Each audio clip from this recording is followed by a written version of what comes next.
Welcome to the Money and Meaning Podcast. It's the podcast for CEOs who want a life full of money and meaning. I'm your host, Kanae Corder, National Certified Counselor and the world's #1 clinical hypnotherapist specializing in turning stress and anger into a life of meaning. I created a virtual experience that allows me to have private conversations with CEOs that are stressed because they're singularly focused on money. And what I've found in my clinical practice is that if the CEO is stressed, the whole company is stressed. Am I right? But it doesn't have to be that way. And the CEO is stressed because society makes us believe the American dream is one thing, when it's just not true. It means different things to different people. And the truth is, the American dream is dead now anyway, because all it ever did was force us to chase money and compete with others, which left us stressed and unhappy. Nobody dreams of being stressed and unhappy. That's why I set out on a mission to guide my tribe on a transformational journey to make America meaningful again. So, if finding meaning in life is a high priority for you right now, let's get into today's show.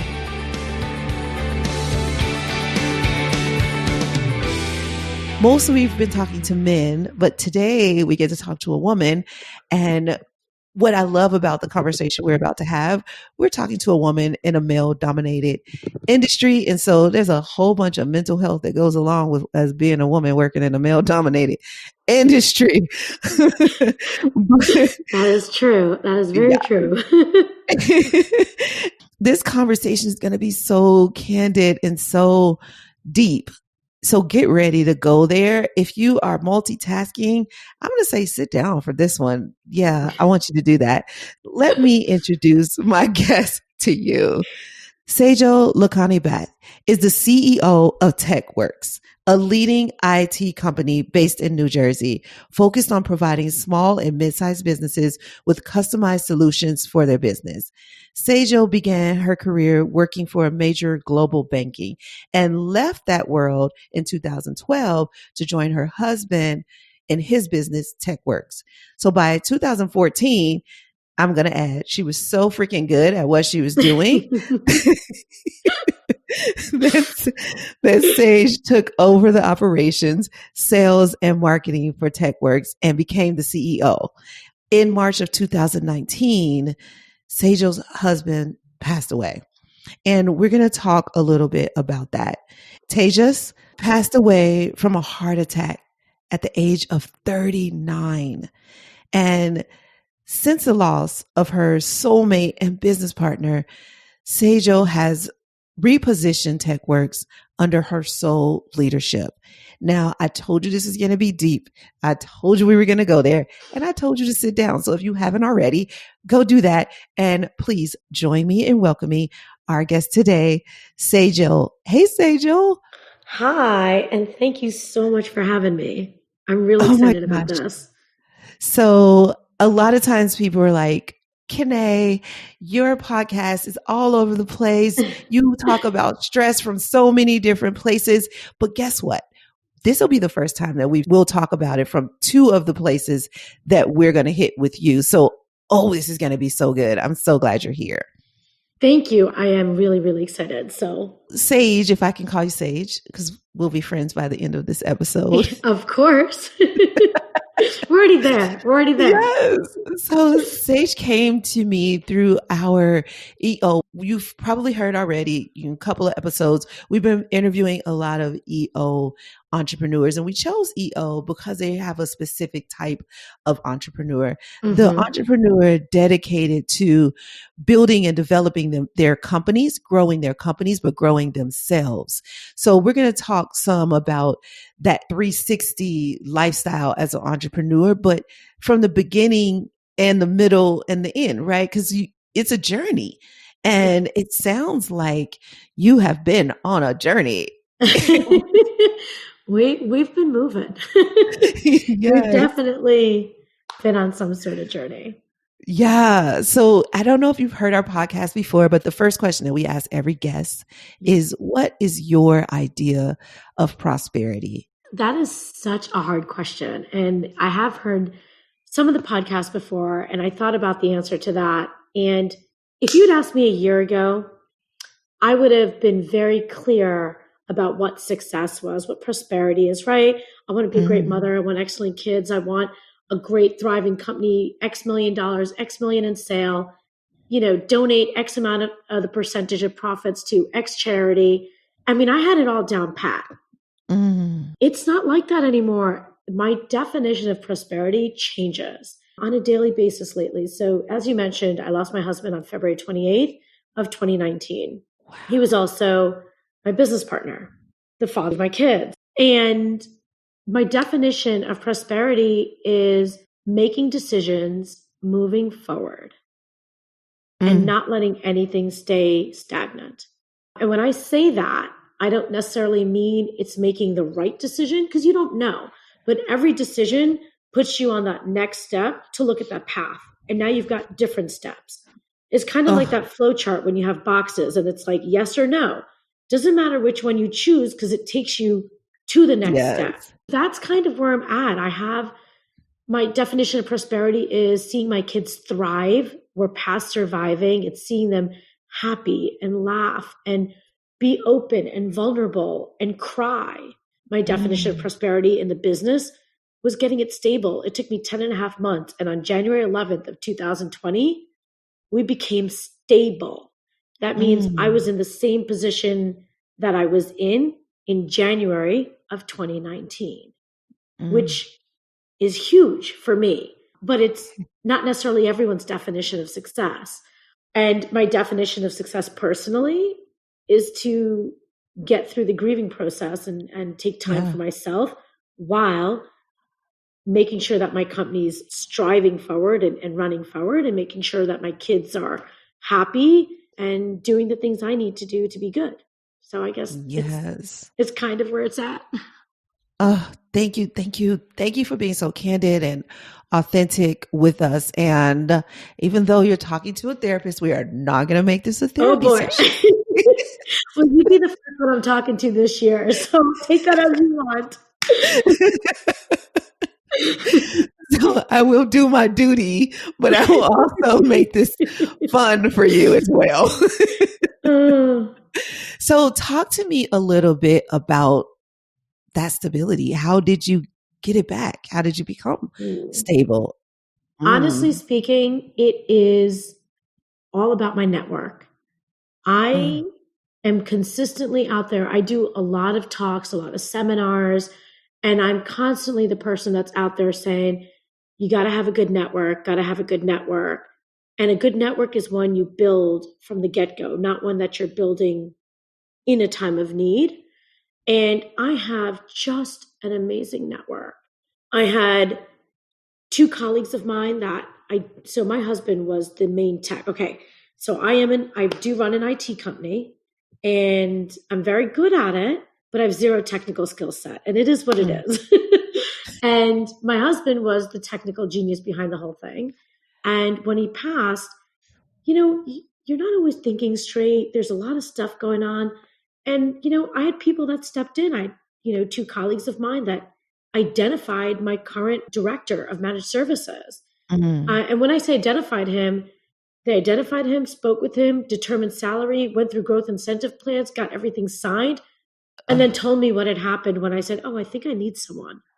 So it's from that level all the way to, my neighbors bringing me groceries so that I could focus on something else. So I'm not worried about the regular stuff. So that's how I got it stable. So I will tell you that my current team is amazing.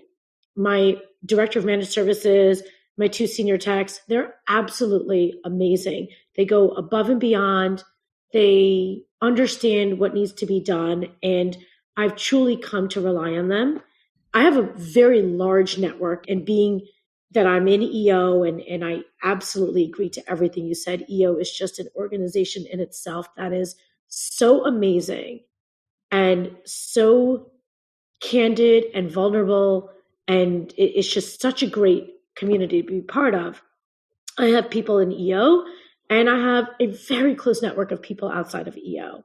And I use them for everything from figuring out which mechanic can help me change a flat tire to hiring my top person at my company. Mm. Yes, man. I mean, so much that you said was just chills, just bringing me chills. I couldn't even breathe. I was like holding my breath, like, oh my gosh, oh my gosh, oh my gosh. Like, so good. I love, first of all, that you are an excellent receiver. Sage, you have no idea how hard that is for so many people, especially women. Yes, I agree. So let me definitely commend you on that. And then there's this, and I'm wondering, is this cultural? Is this something you yourself just built yourself? Like, how is it that you built this network, that you even have this network to receive from?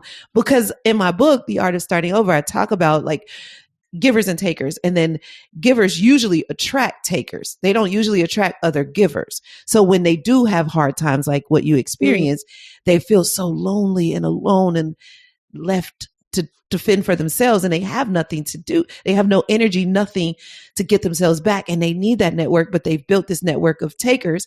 So they're empty, but you don't, you had a network of people who are also givers.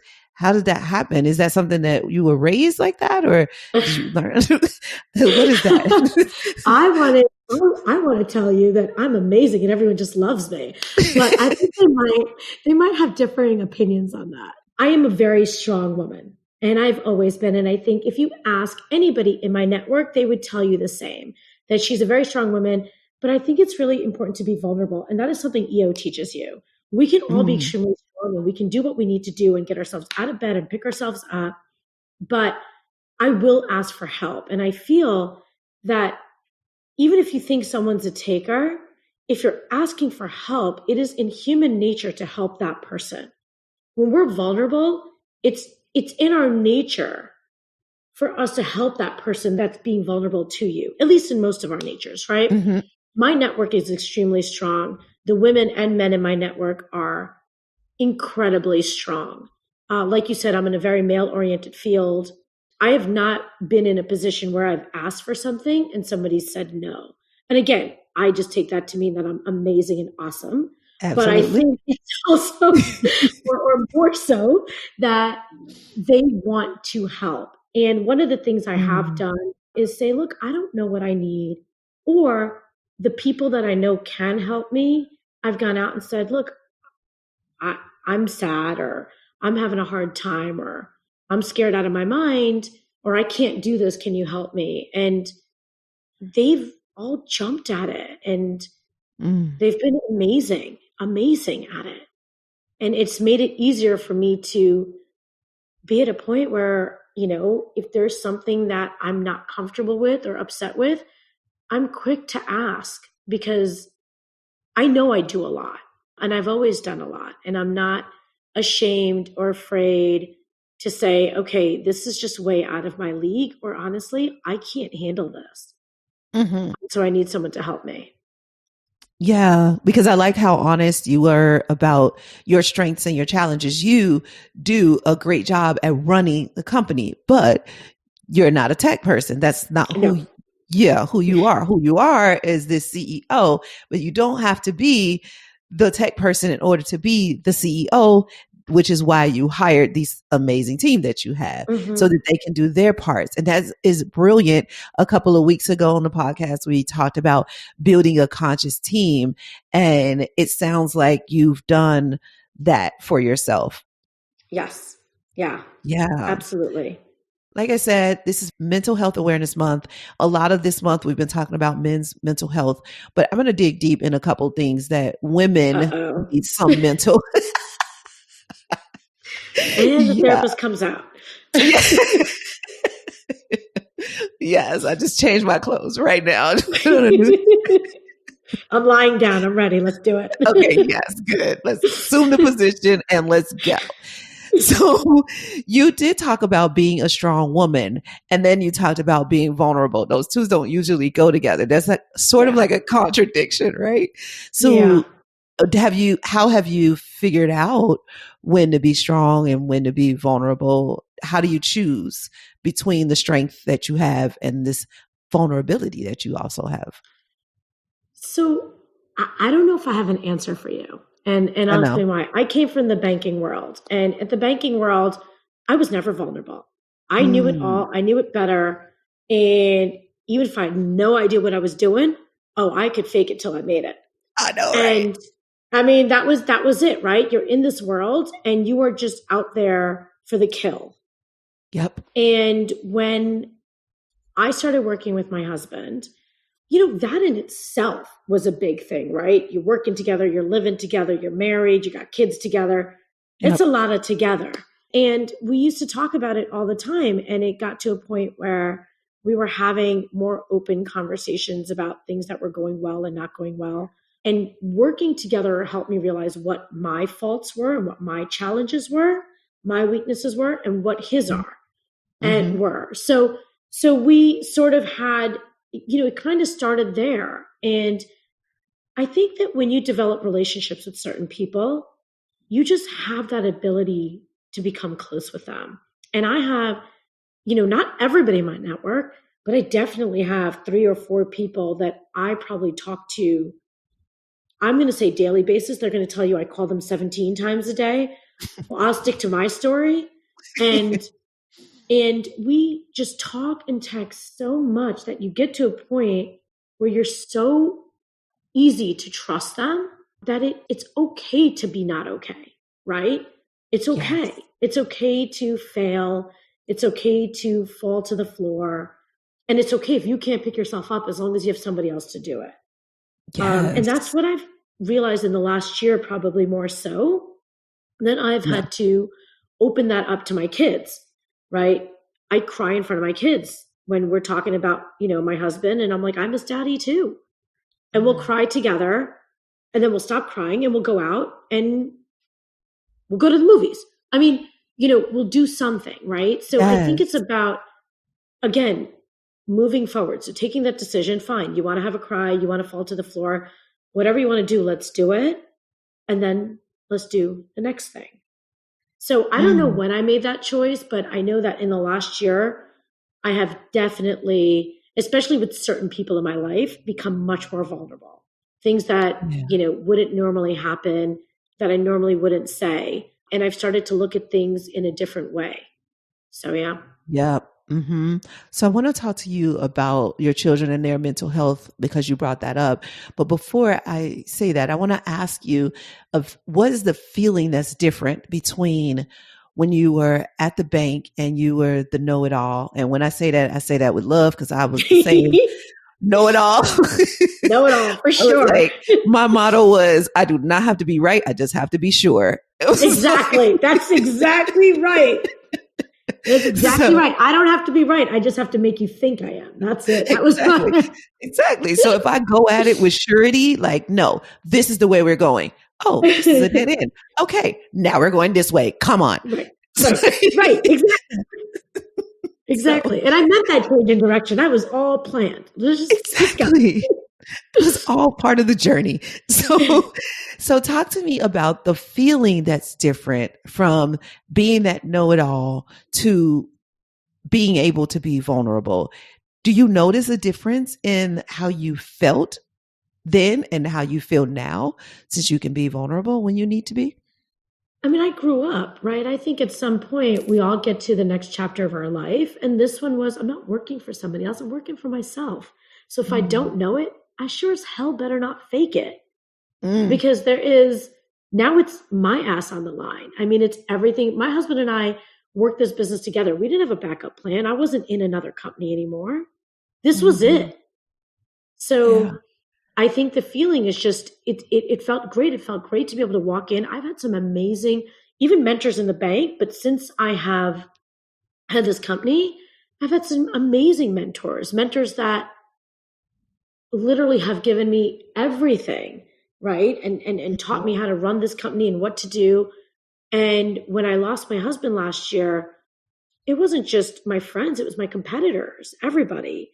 What do you need? Whatever it is that you need, let me help you. My clients, it was across the board. Forget my networking and my colleagues and my friends, but it's Wow. everybody else as well that, industries like the groups were putting calls together.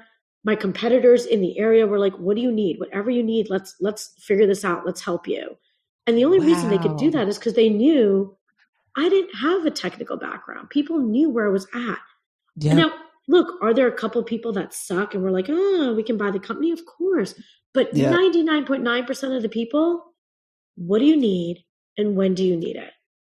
And that was it. Wow. Yes. That is so good because, as you know, we have this project that we're doing, the search for meaning over money. And what you just described was the meaning. Those competitors, they did have a chance to get the money, right? They did have a chance to steal your clients. Oh, she's vulnerable. Let's take her clients, right? They had a chance to get the money, but instead they went to the meaning. And that was so freaking human. We look at humans and we're like, humans suck. We're mean and greedy and lustful or whatever. But humans can be so beautiful. But being vulnerable brings that out. And that was it. I mean, even my colleagues are like, look, whatever clients want to leave, let them go. When you're ready, we'll feed you. We're good. We'll get you clients. We'll do this. Everything was, don't worry about anything except for you and your kids. And we will figure the rest out with you. I have a really dear friend of mine, a really close friend of mine who still says, and I'm in the midst of 1,000 issues right now since my husband passed away. And every time we talk about something, he's like, oh, well, when we go there, well, we can take a look at it. Well, when they call us back, when we have to get to it, when we have to deal with this, everything is a we. It's never a you. He has nothing to do with this, but everything is a we. And it feels nice. That feels amazing. That does. That really does. Yeah. Man. Man. So good. You talked about your friends saying all you need to worry about is your children. And I know that's a big priority for you. What was that like where having to deal with their mental health, but yours at the same time? How did you navigate that? Anyone that's a mother or has nieces we all do the same thing, right? We put our kids first. And in this situation, that's exactly what happened. My kids were at a therapist's office by mid-March. My husband passed away February 28th. So, the own sessions in therapy, we kept consistency, stability. My mother stayed with us for 2 months. I got a male au pair to be a big brother figure. Plays soccer, hangs out. So I did all these things to sort of, in the community, my girlfriends, husbands, their friends' fathers, taking them out, calling them, hanging out with them. My boys have the numbers to some of my colleagues. Yes, they're friends, but they're work colleagues. Yeah. And they'll call them and be like, where's mommy? We can't reach her. I've had some minor health issues where I have minor major surgeries in the last year, and my kids can't be in a position where they know I'm in the hospital. Yeah. So I had one friend manning my phone, and every time he would get a call, he'd decline it and text them, yes, I'm okay, honey, I'm in a meeting, pretending to be me. And then he would have my other friend who could FaceTime them and be like, hey, we're in a meeting.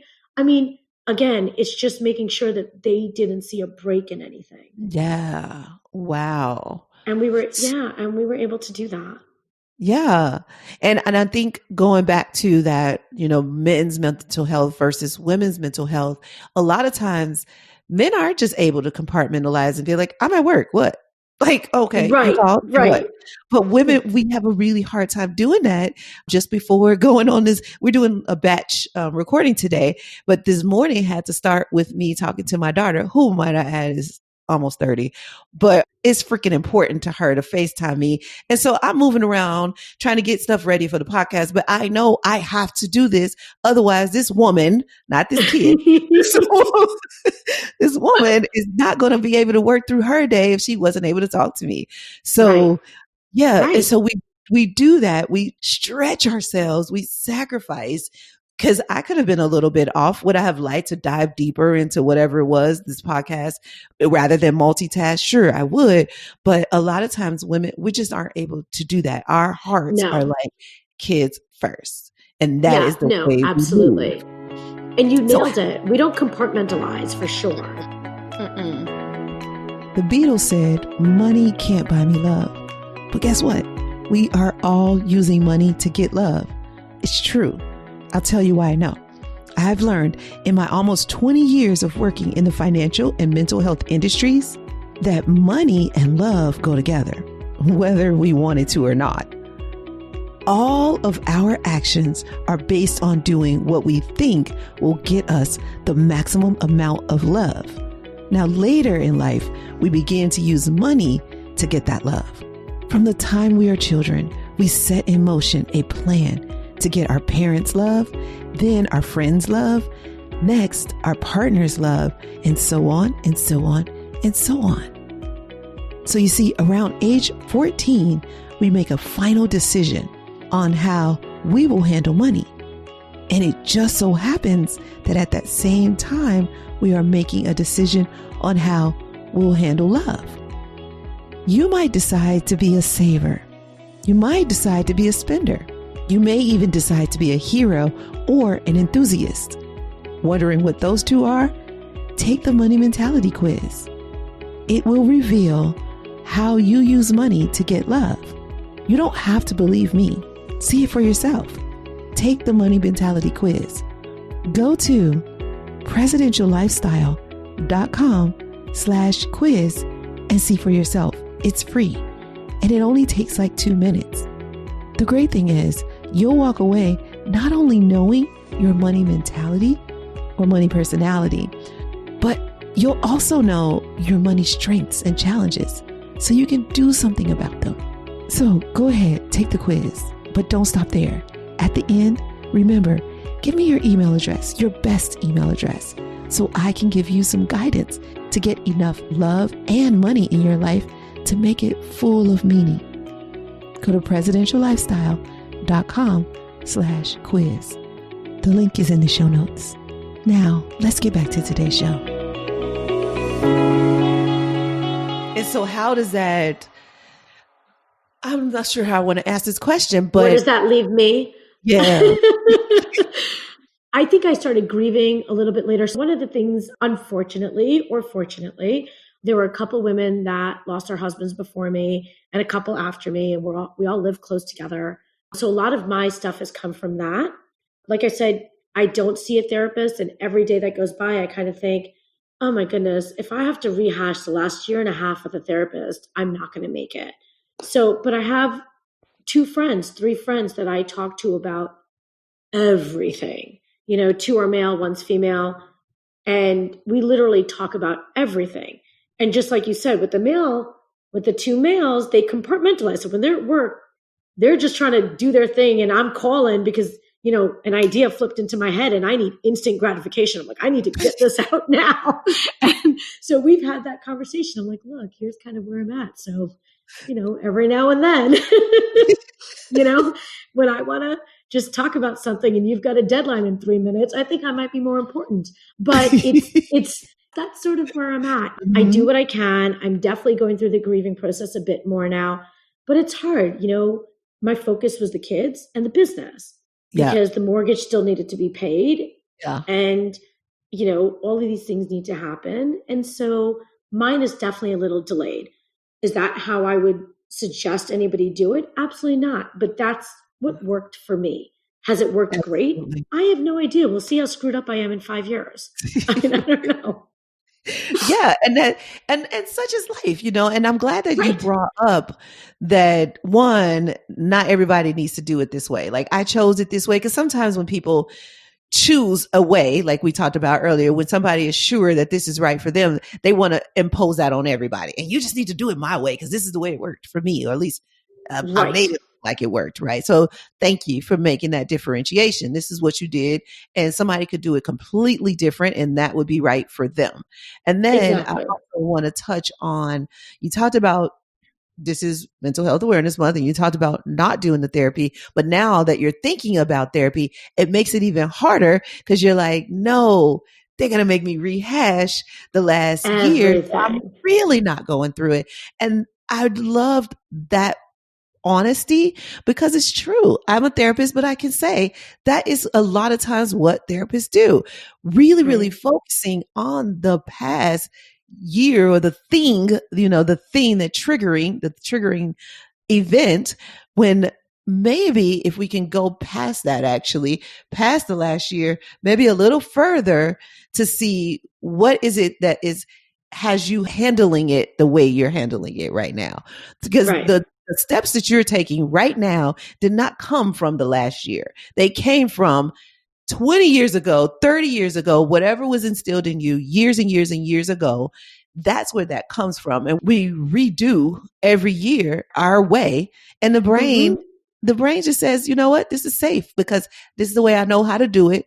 I don't know what any other way. I'm going to keep doing it my way. Could be right, could be wrong. Just like you said, we'll see in a couple of years. But for now, this is the way we do it. One thing I will say and recommend is hypnotherapy is one way to not have to rehash the last year. That's why I was given that advice as well. Yeah. I think we all say it. We're like, yeah, I don't have time. I don't have this. For me, I think it's one of those things where you just get scared about everything that's about to come out. And you're so embroiled in everything that you're like, can I really take anything else that's going to break me? Yep. Like, is there anything else we can add on to this? Yep. I so know what you mean. That is so true. And a lot of times therapists are not sensitive to the fact they call it resistance, but it's not necessarily resistance. It's like, no, at this point, it's like safety. I know what is going to topple this. We can afford as CEOs to topple. Like, yeah, we got friends and people holding us up, but we still have to have the bones. Bones need to be there. Yeah. And you're about to break all the bones, lady or man. Exactly. Exactly.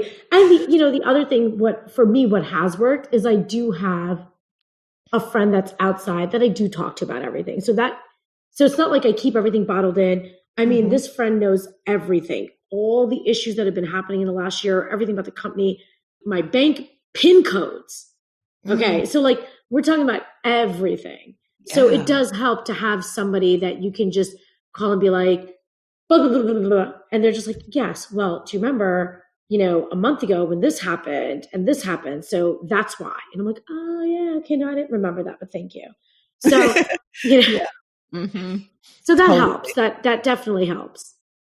So you talked about the children came first and their mental health and making sure that you created this safe place for them so they didn't have to worry about, oh no, is mommy going to, or is anything going to happen to mommy? You made them stable and then you made the company stable. So we talked about that a little bit in the beginning, but stable was what your first idea of prosperity. But I know that expansion and growth is really your idea of prosperity. And it's going to go back there once the stable happens. So the stable, we already did it. Right. We already did it. We signed on 2 new clients this year already. Ah, okay. So that's where I was going. Yeah. Yeah. We're already there. So we got stable. We signed on 2 new clients. We've got new solution sets coming out. We've done, a prediction, obviously, with the current situation. Things have changed, but things have changed a bit better for me. IT is no longer a luxury, but a necessity in everyone's mind, as opposed to in some people's mind. Yep. We're moving forward. This company is going to surpass any forecast that my husband and I had put together in the past. Wow. That is awesome and amazing. This is so good to hear. So then when you think about expanding, actually I have so many questions. Okay, let me see. Okay. So you talked about IT not being a luxury. It's like, tell me about it, because there's so many CEOs out there. We are a tech-enabled company. I mean, none of my team works in Vegas with me. They all are in different places. And so the person who's been with me the longest, I have only seen her face to face twice. And so, but I, like you, am not a tech person. So you're right. It is such a necessity for us. We wouldn't even be able to run this business without technology. So with that being said, do you do any education? Because I know you said you do some speaking to kind of say what that necessity is. Now, somebody like me, I don't like pain. So if I have a pain point, I'm going to find a solution for it. But I do know a lot of CEOs who can piecemeal and work through their crap and just like, oh, it's working. No, it's not. Yeah. Yes. And those are Talk, not the right clients for us. girl. Yeah. Look, when we go in, as much as the client's interviewing us, we interview the client. So a couple things, right? First of all, if I can't go out for a drink and be, and have a good time with the CEO of that company, they're not going to be our client because we have a rapport. There's a lot of trust. People don't get that IT companies literally have access to everything. Yep. We can see and do everything. And we need to have that trust where we can be honest with you and say, look, you've hired us for this reason. This is what we're saying you need to do, especially with all the compliances, the cyber, the cyber breaches, the security, with the different options available for cloud and not cloud and hybrid and all these things that happen. You need a company that you can absolutely trust. And if you want to do that, you have to believe that the service that they're providing you is worth it. And for you to believe that the service they're providing you is worth it, it means that you have to understand what would happen if you didn't have that service. So for example, a lot of CEOs, when we go in, and first of all, I do the sales for my company. I meet every single prospect. They don't become a client unless I've met them. The way we work, if we take on one wrong client, we could be out for months and a ton of money. One of the things that a lot of CEOs ask me, they're like, well, how many tickets how many people do you guys have and how many tickets can you handle? And that's like a typical IT question. And we go back, I'm like, why are you asking how many tickets we can handle? That's the wrong question. Why aren't you saying you don't want any tickets? Your mindset shouldn't be how many tickets can I put in? It's why am I having any tickets to begin with? Right? Why am I having any issues to begin with? So our clients, as we're going out and educating them, it's kind of like that. It's like the difference between a firefighter and a fire preventer. The fire happens, certain things are going to get damaged, you put it out, you got a little bit of loss, a little bit of not loss. Fire prevention, you have no loss. It's sort of that differentiator. So I do some education. We are picky about who we take on. And our clients are very loyal. Even through the last year, in that 1 year, we didn't lose any of our actually standing clients, not a one.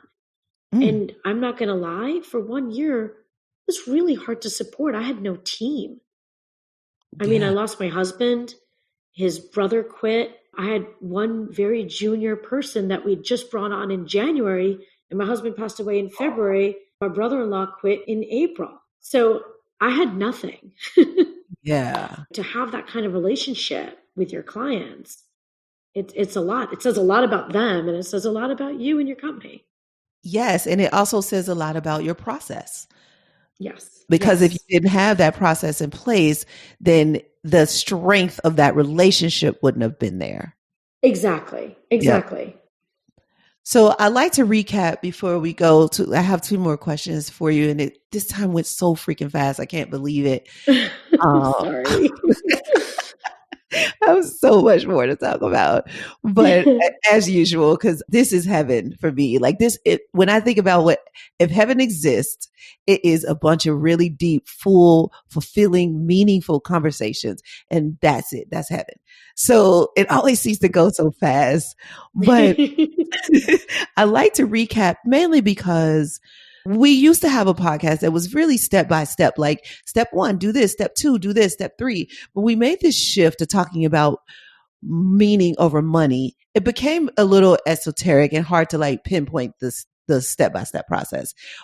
So I like to point it out just in case people missed it, because you dropped some serious nuggets there that I want people to make sure they pick up. So the first thing you talked about is your network, and your network is not only a strong network, like professionally, but there are these really caring people that know when it's time to pour into you, but also allow you to be strong when you need to be strong, and know that you are a bit of a know-it-all, so that they let you be that, and they give you your gratification when you need it, but they also know how to call you on your stuff and be like, hey, dude, like, stop that right now. Yes. So that's super, super important. So if you do not have that, guys, you need to get working on that. I know some of our listeners are EO and YPO, listeners. But if you're not in some sort of tribe, and maybe you're not EO ready yet or YPO ready yet, but you need to be in a tribe where you can have that kind of network. And then we briefly touched on this mentoring. And I know how important that is, even though we didn't go deep there. Having some mentors that you know you can lean on that will guide you, and they may be in your industry, they may or may not, but it sounds like you have people that you can go to who are going to kind of guide you, that you trust, but they also know you well enough to give you the right information that maybe you didn't have, or if you had it, you forgot it, and to remind you of what 100%. Yeah. And then you talked about hiring your clients. That's the way I interpret what you said. Yeah. You basically hire your clients. Fair. I love it. That hiring process, just like they're interviewing you, you're interviewing them, because if they don't fit this model client that you have in your head, then it's going to be an uphill battle, and it's going to add more stress to you in long term. Even though it might be money, it won't be meaningful. And so you have created over the years this process for making your relationships with your clients more meaningful. So then you could be doing more meaningful work. Yeah. And the only thing I would say is if you're hiring the wrong client, 9 out of 10 times, it's not going to be profitable. You're not going to make the money. Yep. You're going to lose out on something, whether it's time, labor, whatever the case may be. Yep, exactly. And you will have your team will be upset too. And what's 100%. happening? Culture. Mm-hmm. Yeah, culture. I was going to say what's happening in the company culture is going to be sacrificed. Last 2 questions. So I definitely want to know, looking at it. So this question could be tough because what's happened in the last year is huge sacrifice. But if you can expand that past just the last year, what would you say are some of the things you've sacrificed building and expanding this company over the years? So I'm going to be difficult again. I don't think I sacrificed anything. I think every day is a new priority. And so if you look at it as sacrifices all the time, that to me, it sounds like something you regret. And I don't regret anything really like that. I think that there are definitely days that the one thing I did is I was always, if there was a show or a game or whatnot, I was there for the boys. But my husband was definitely more of the person that was around because I traveled to do all this, to gain the knowledge, to make the network, to build the contacts, to build the business. I traveled around the country to speak. It's only since he passed that I stopped doing the country thing. I just speak here. So my husband was the one that has a lot of those memories. And honestly, I'm so happy that they have that now because they look back and they're just like, Dad's not here, but we did a billion things with him in the time that he was here. And my kids are 11 and about to be 9. So it's not like they're college. So they have all these memories because Daddy was here and Daddy took him to school and brought him home and went to their games and went to their classes, and Daddy took him to their birthday parties, and Daddy apparently played hooky with them a lot and took them out of school and went to the movies and went bowling. But Daddy coached basketball, Daddy coached soccer. So they have all these amazing memories. And now I do it. And so I don't know if there's necessarily any sacrifice. I think we do what we need to do. And I don't think we should look at any decision as a regret. I hate saying this because I can't believe it in my mind that there is any reason that this would be the case. But, everything happens for a reason. Even I don't know what that reason is to take a father away from his kids. But everything happens for a reason, I guess. And there are no major sacrifices. I will say that. Yes. And let me just give you, yes, I hear you, what you just said. And like you said, we don't know the reason. You can't even fathom what that reason might be, but in your belief, that there is, you just don't know what that could possibly be.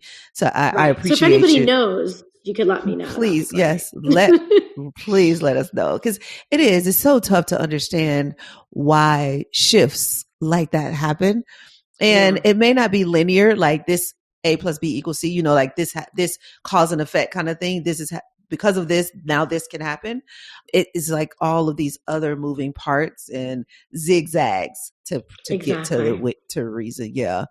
So, oh my gosh, thank you so much for sharing your time with us. I have one more question for you, but I do want to know if somebody's listening and they're like, heck yeah, we need that IT company working for us. How do they reach out to you guys? How do they connect with you? They can email me at slakani@techworks, techwerxe.com. They can call me. I'm an EO member, so you can find me in the New Jersey chapter. It's Sejal Lahkani-Bhatt. We're on Facebook. It's TechWorks. And yeah, I've got a phone number, 973-577-4548, I think. Okay. I'll put it, you can send it to me. I'll put all of that in the show notes, and Perfect. You guys can reach out if anything that we talked about today is what you need in your company. And then Sage can interview you to see if you fit. Okay. So before we go, I do have another question that I ask every guest, and that is, what is the best advice you ever received, or the advice you wish somebody would have told you? Okay, so in line with everything else that we have talked about, I'm not going to give you just one answer. There has been, I just can't, I'm sorry. You are so difficult, Sage. I know, so difficult. I'm just kidding. Now that is a sentiment most people would agree with. Yes, but I love it. We're so alike. I've had a lot of advice given to me throughout the years. But for me, the last year has been extremely defining in my world. And there are a couple pieces of information that people have given me that I would love to share. One thing is, no decision you make is wrong. Every decision you make is the right decision. So the only thing that's wrong is not making a decision. And I touched on that before about moving forward and doing that. I also, somebody said this to me recently, and I love it, is that there's no work-life balance, it's work-life presence. And one of the things that I've tried to do, even when my husband was alive, was we tried to put our phones away. We tried to be present in whatever it was. Even if it was just 30 minutes, there's 30 minutes of presence time, which is like hours. And a fellow EO woman gave me this advice. And it's not so much advice as it is direction. Yeah. Is to be able to go into your biggest expansion, you have to go into your biggest contraction. Ooh, yes. Right? Yeah. Mm-hmm. Yep. I mean, you just think about it in breathing when you need to take yep. Mm-hmm. Yep, exactly. It's in every aspect of your life. And she told me this. I was breaking down one day and I was really going through something, and she called me up. I've never met this woman in my life. We're on a group chat together, and she's like, I want to talk to you. And we got on the phone, and she heard my story and she gave me this advice. And that is something that I think about every single day. Yeah. Yep. Wow. Well, thank you for sharing your story with us. And I know this is just part of it. Like I say on my website, this is part of your story. Your story still continues. We're going to track some of it because you chose us to share that story with. And we do not take that lightly. We understand that your story, one is private and personal. And for you to share it with our listeners, us, and the world, that it is going to make a difference. We don't know the reason, like we talked about earlier, but I know that I have another CEO. She hasn't been on the show lately, but her mom passed away in the midst of her growing her business. And to hear you and I know when she hears this episode, she's going to feel like she's not alone.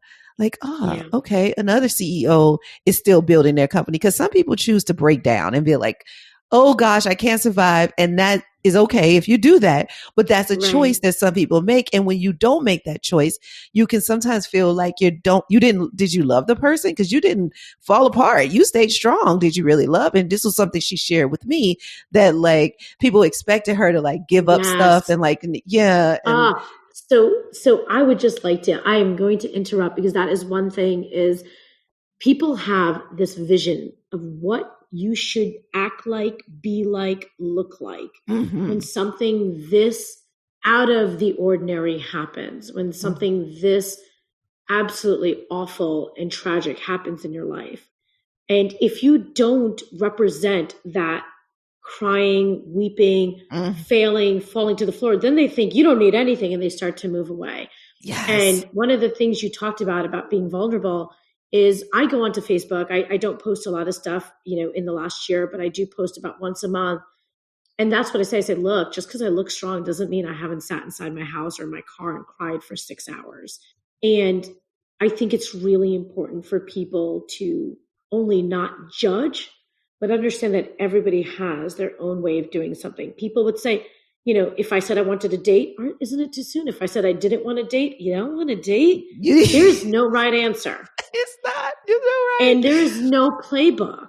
Yeah. And everyone's got to do their own thing. So that is the one thing I would say is there is no picture for this. There's no ideal. That is what it should look like. Yeah. Everyone has their own way, and none of them are wrong and none of them are right. They're all perfect for the person who's living them out. And if it's not, once they made that decision to take that step and they feel it's the wrong step, you can always make another decision, because every decision you make is the right decision.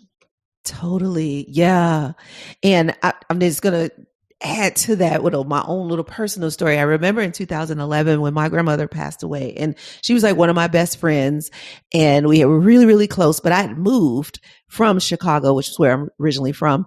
And I just started Presidential Lifestyle, but I moved to Georgia at the time. It was an easier place to start a company than in Chicago, way more business owners there. I felt so distant, like I was gone when she passed away, but it just so happened that the universe told me to go home, and I did. The money was there. It was like all the things lined up for me to go home, and I took it. I was like, go. And I went home. The day that I got home, she passed away. Mm-hmm. So I knew that I was supposed to be home, first of all, to be there, but I wasn't at the hospital when she passed away. So then I was like, well, should I feel grief for not going straight from the airport to the hospital? Because that was an option, and I didn't do it. And so there were all these like little things that I had that I could have felt so quote unquote bad for, and as I'm telling the story of what's happening and how people decide they want to judge the situation, that people could have imposed their thoughts on, oh, it seems like you should have been there. Why didn't you do this? And there was so many times where I had to stand in my, like, let me tell you what is right for Kene. Like, I'm not going to regret any decision I made, because it was what was right at that time. That's all I had, was the information I had at the time. And going to my sister's house was the choice that I chose, rather than going home. And she and I were going to go to the hospital together. I could have went, but I didn't. And so like those kinds of decisions that you make, people can try and make you wrong for, whether it's dealing with your grief or growing your business or in your marriage, period. Absolutely. Yeah. And you have to stand your ground as to not let them push you back into any grief or create any grief that's not even there for you, just because that's what they think they would have felt, because they don't even know what they would have felt. Exactly. And, I actually did it was funny, and it's probably wrong, but I did get some advice, on that too. They're like, you know what, if I'm making all the wrong decisions, you tell me what you did when your husband died, because if you've got a playbook, you let me know. I think it's very hard when you're in the public eye. And when I say that, I mean, when something this big happens, he was young, he was healthy, this was very unexpected, he wasn't sick, nothing. All of a sudden, everybody knows. And so everyone's got an opinion. And I think and when you're in that environment, it's very hard to stand your ground, and you have to be strong to stand your ground. Yes. And totally. And it's important to do whatever it is that's right for you. Absolutely. And you know what? The ones that love you and need you and are truly there for you are going to be there for you. And, for the ones that I felt judged by, I talked to them.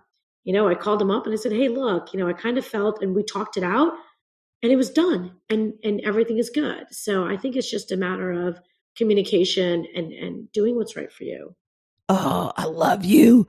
Oh my gosh. Yes. Everything is a conversation. It's like, I love that you did that, because if you would have held that in and let that fester and not have that conversation, man, it's going to implode. And there's no reason for that, because just talk it out. And that is, and I do that with the boys too. I do that with my kids. I'm very quick to be like, look, mom's had a hard day. I'm really exhausted today. I need you guys to just chill out. Yeah. And when they're used to that conversation, they can understand that. Like if you only say that this one time, or when you blow up, like you wait until you didn't say that. And then you're blowing up and you're like, you're getting on my nerves or whatever thing comes out. Right. And then you feel bad because you're like, oh, it's not what I wanted to say. Exactly. And that's how I was before. And I actually, EO members and YPO members will know, I actually talked to Warren Rustand when I went to a regional leadership academy, and it was one of the best things I've done in my life. It was in April. And my husband, like I said, he just passed away a month and a half before that. And he sat me down and we had some conversations, and he's like, nothing's that important. They want to miss school. Why are you freaking out? I'm like, because you can't miss school. I mean, it's just crazy. And he's like, why? And I'm like, because. Why? I don't know. Stop asking me. Like, I don't. And when it got down to it, it was, so he didn't behave. So he didn't finish his vegetables. So he didn't want to go to school. Mm-hmm. So he failed one test. What's the big deal? Yeah. Think about where you are in your life right now. Think about what they went through. And just think about the depth and the scheme of things, and figure out whether it's a big deal or not. And I'm like, oh.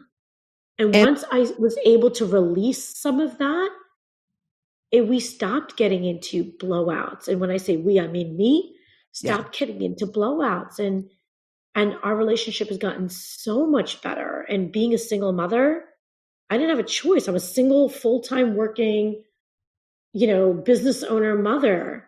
And so my time is all over the place. And I need to make sure that my relationship with the kids is strong as hell, because it needs to be.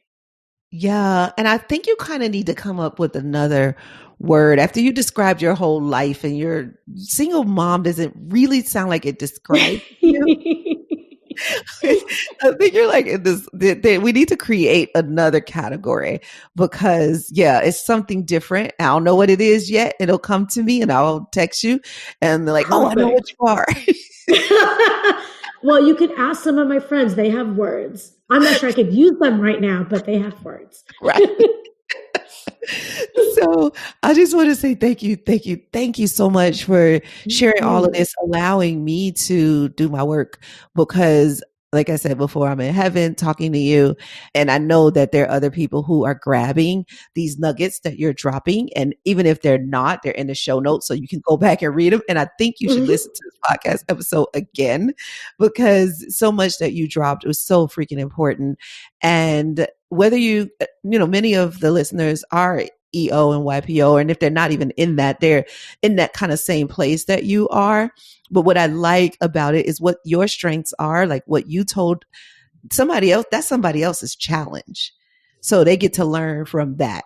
And of course, if you continue to listen, then what your challenge is, somebody's going to talk about it here on the podcast, and you'll create some change in your life from it. So thank you for creating the change, because we all have to begin to look for the meaning over the money, because the money is coming. If the meaning is there, it is absolutely coming. Like you said, you just got 2 new clients, and so your company is expanding. So you are a shining example of that meaning over money. Keep pushing through, keep being strong and vulnerable, and please keep listening and being close to us, because I have so enjoyed hanging out with you today. Thank you. Honestly, thank you so much. It was just such a great hour of time, just talking to you and understanding how you do this, and also listening to, what we went through and you kind of recapping. So I really enjoyed this. So thank you so much. I was honored to be on here, and you are so much fun to talk to. Thank you. That's how I like to be. That's what one of my patients, she says, people say I never smile. And I say, yes, I do, at my therapist's office. I love it. This is absolutely great. Absolutely. Thank you guys for listening, staying all the way to the end. And we have more for you. This is not the end. We'll see you next week. So come on back so we can have some more meaningful conversations. Hey, before you go, I'm wondering, are you a CEO who is starting to feel like it's time to manage your stress rather than just tolerate it? Have you gotten to a point where you rather be appreciated for who you are rather than what you've done according to society's rules? Would you like to enjoy your success with less stress? If this sounds like you, and you're interested in seeing if you're a good fit for working with me and my team over here at Presidential Lifestyle, then here's what I'd like you to do. I invite you to head on over to presidentiallifestyle.com and book a private conversation with me. It's not free. My time is valuable, just as valuable as yours is. And for that reason, I'm going to pour into you for about 45 to 60 minutes. You pay a small fee in exchange for a lot of love, so we can get to the bottom of what's stressing you out right now. I'll listen to your goals, accomplishments, and even your challenges. And I'll tell you more about me and my process too. You'll get to ask me questions, and I'll give you a few tips and resources that you can start using immediately to reduce your stress. It'll be worth your time and your money. I promise you that.